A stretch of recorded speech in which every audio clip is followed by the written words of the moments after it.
What's good, y'all? This is Colin with BC, so you could probably guess who I am. In this video, we're going to be looking at why most humans live inside this small circle. Now, on the thumbnail of their video, it shows like the bottom of like Asia, like India and China and stuff like that. But before we get into this video, if you haven't already, go click that red subscribe button down below. It's free. It ain't gonna hurt you. And you'd be helping me out. Let's get those numbers up there, y'all. Come on. Without further ado, let's get into it. Here's a question for you to think about. What is the smallest circle that you can create on the Earth's surface that has more people living within it than outside of it? For a moment, you may be tempted to place the center of your circle in the middle of Times Square in New York City. After all, more than 300,000 people will walk through this square every single day. The epicenter of an urban area with more than 20 million people and the beating heart of the world's most powerful country. The New York City metropolitan area has more people within it than 70% of the world's countries do. And so, you'd be pretty forgiven for thinking that it's at the epicenter of the world's population. And yet, despite all of that, it's really nowhere near the true center of the world, which is arguably over on the other side of the planet, here at Mongkhet, Burma. This is a relatively small town of only about 40,000 people, and it's rarely visited by any tourists, and yet, if you drew out a circle from here with a radius of 3,300 kilometers, with Mongkhet precisely in the center, you will find that this is actually the smallest circle you could create that contains more people inside of it than outside of it. This fascinating phenomenon was first realized back in 2013 when a Reddit user going by the name of Valerie Pyrus, and known in real life as Ken Myers, posted a very similar map with a very similar idea that looked like this. Rather than Mongkhet, this map was centered instead over the South China Sea, and with only a 4,000 kilometer radius, it only included parts of 21 countries and was shockingly small, excluding the entirety of Europe, North America, South America, Africa, Australia, and even most of Asia. Entire massive countries like the United States, Brazil, Egypt, and Russia were nearly entirely left out. And as a result, the claim spread like wildfire throughout the internet and news media. Ever since, the claim has been backed up by nearly everyone, from the Washington Post to professors from the London School of Economics. So, how does the math all break down?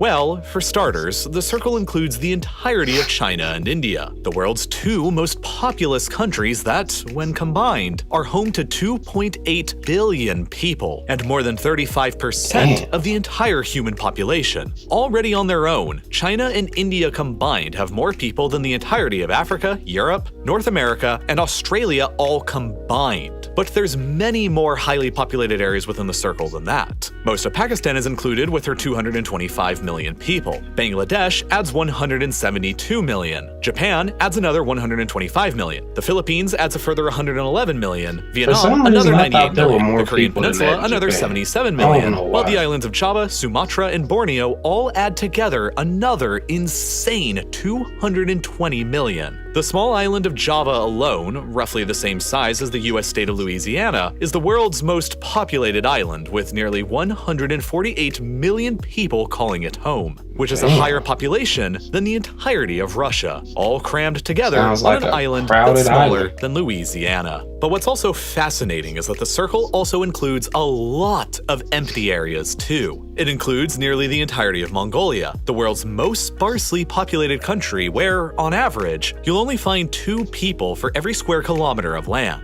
It also includes Tibet and Xinjiang within China, two areas that, when combined, have a very similar land area to the entirety of India, but only being home to less than 30 million people. Further, the circle contains even more water than actual land, which of course is empty. And then, besides just for the astonishing fact of its existence, the circle has many other mind-blowing aspects to it as well. For one, there are many more Hindus, Buddhists, and Muslims within the circle than there are outside of it. For Hindus and Buddhists, that makes a lot of sense, but for Muslims, it's pretty shocking because the circle excludes the entirety of the Middle East and the Arab world, areas that are more often considered to be the epicenters of the Islamic faith. This is largely because of the enormous Muslim populations of just 4 countries that are largely within the circle: Indonesia, Pakistan, India, and Bangladesh, which, when all combined, are home to nearly 800 billion Muslims, which is nearly twice the number of Muslims who live across the entire Middle East and North Africa. The Indian state of Uttar Pradesh alone has a Muslim population of only about 19%. Million. It sounded like he said 800 that's still billion. Nearly 44 How many million people Muslims, you got around? And is a higher Muslim population than any Muslim-majority country in the world, besides for Indonesia, Pakistan, Bangladesh, Egypt, Iran, and Turkey.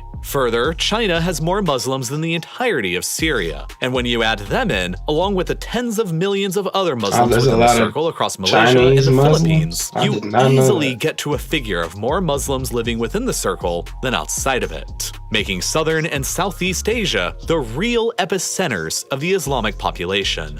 In 2015, the Valerie Pyrrhus claim was verified by London School of Economics Professor of Economics and International Development, Danny Quah. But Quah was interested in pushing the experiment even further beyond Myers's original idea. He found that not only was Valerie Pyrrhus correct, but that if he adjusted the placement of the circle just a little bit, he could actually shrink it while having the inside of the circle still contain half of the world's population. When doing this, he gave his new circle a smaller 3,300-kilometer radius, surrounding the Burmese township Mongket, henceforth making Mongket the physical center of most of the world's population. Quah's new map, placed atop a 3D globe, is even more fascinating. Half of the people in the entire world living right now are all inside of this small circle. And unlike the old map, it almost entirely excludes Japan as well, the world's 11th most populous nation. But the existence of the circle only begs another question. A lot of people, but how did most of the world's population end up being inside of it? Well, the circle is centered over a large part of Asia, and this is where the majority of the human population has been now for thousands of years, at least as far back as 1000 BCE. The closest that any other continent has come so far in the past 3,000 years to Asia's population was Europe at the turn of the 20th century, and even then, Europe's total population was only 43% of Asia's total population.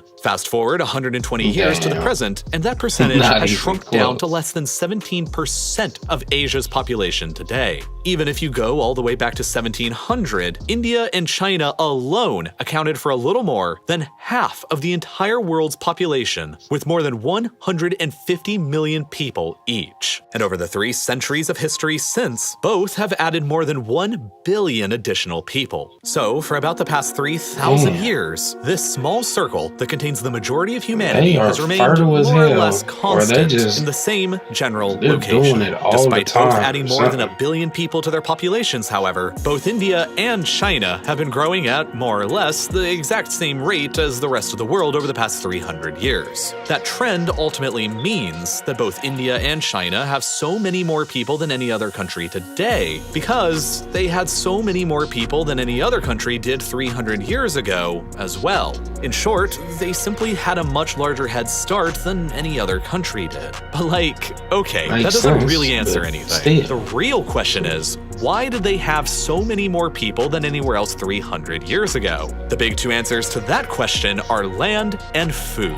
China and India, measured by land, are both massive places, and they both have large rivers that flow across easy-to-farm plains. Modern India has more arable land than any other country in the world, and unsurprisingly, China has the 4th highest amount behind Russia and the United States. The reason why China had more people than either of those countries 300 years ago, though, is that Russia has a bit of a problem with the cold, and they mostly can't grow crops year-round, while the United States just simply didn't exist yet. So, once again, China simply had a bigger head start with thousands of years of farming and development over both Russia and the United States.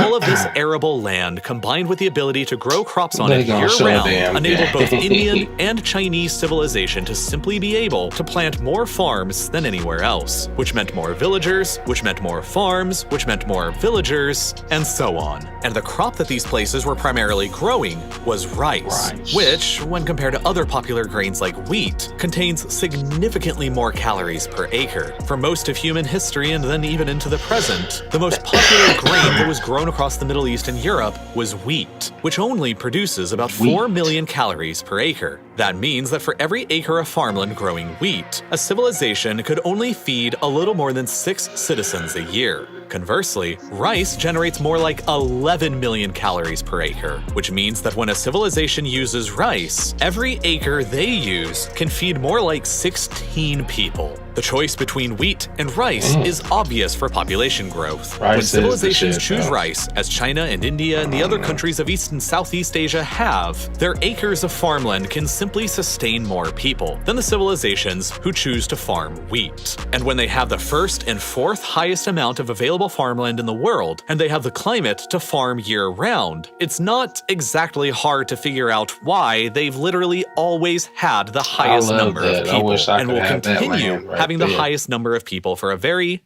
very long time. A higher source of calories in the form of rice over thousands of years is one of the major reasons for the higher population of Asia today. Yeah. I just had to skip that whole advertisement because no. That is too long to be in my video. But anyways, yeah. Makes sense. If you could grow more food, you probably will have a larger population and more people would want to live there. It is a lot of land too, though. That layered land, that looked pretty damn tight to me. Wish I could have some shit like that. But if you haven't already, hit that red subscribe button down below. It'll help me out. It is free. And it won't hurt you. I promise. Give this video a like, as you already should have.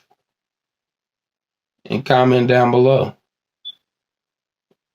Would you ever consider moving to any of the areas in that circle? I mean, I'd want to visit, but I don't know about living there. But that's just me. Let me know what you think.